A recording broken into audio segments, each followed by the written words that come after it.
Well, it's 5 o'clock somewhere, but grabbing that evening brew may come with some challenges. An aluminum can shortage is troubling the craft beer industry.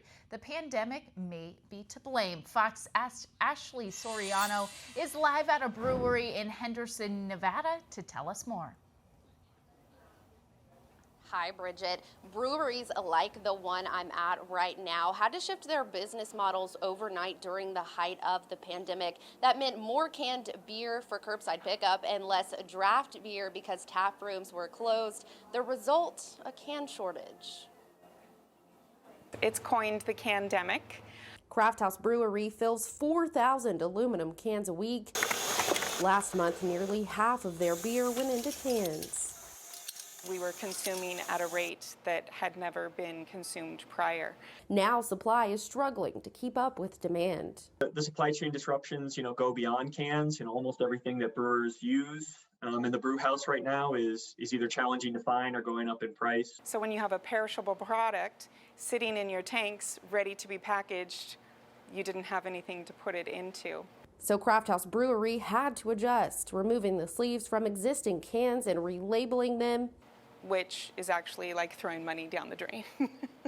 and using any size can available. And I went from a 32 to a 24 because that's what I found, and then we had to retrofit the machine, the crowler machine, to fit that as well. And as breweries pay more, you'll pay more. The owners of Craft House Brewery say they're considering raising draft prices. Cardboard, CO2, trucking and shipping. Small brewers are getting hit from a lot of different areas. So hopefully we're going to see them continue to innovate, pivot, and thrive. But it's going to be another challenging year for small brewers, even as COVID abates. The wine and spirit industry is also experiencing a glass bottle shortage. Now, brewers expect the challenges to continue into next year, maybe even the year after, but they're remaining hopeful. Bridget? Yeah, so I was actually going to ask a question based off that. Is glass bottles, is that an option? But it sounds like it's not.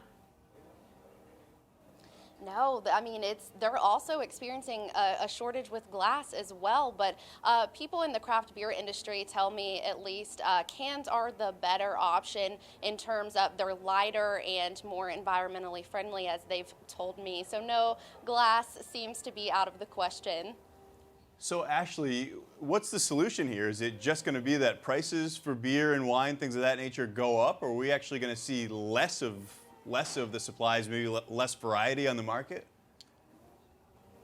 So, it's interesting in these supply and demand situations. It seems that things always end up working out in the end, but for now there is a shortage, and for these businesses, they're suffering the costs up front, which may end up, they might increase their prices for the consumers like you and me. All right, thanks so much for reporting, Ashley. Hopefully this situation gets better with time, but we'll have to check in back in with that. Hopefully, it's not a big issue because a lot of people like their craft beer. And unfortunately, like a lot of things related to this, it's probably going to be the smaller breweries, like the micro brews and the craft breweries that feel this the most. The major companies can make better arrangements. So that's going to be interesting to see. Maybe those prices come up. But yeah, Hopefully not. If I have to not get a 6-pack and instead get a giant growler to bring home with me, Bring out the keg. it's a sacrifice that I'm willing to make. I am.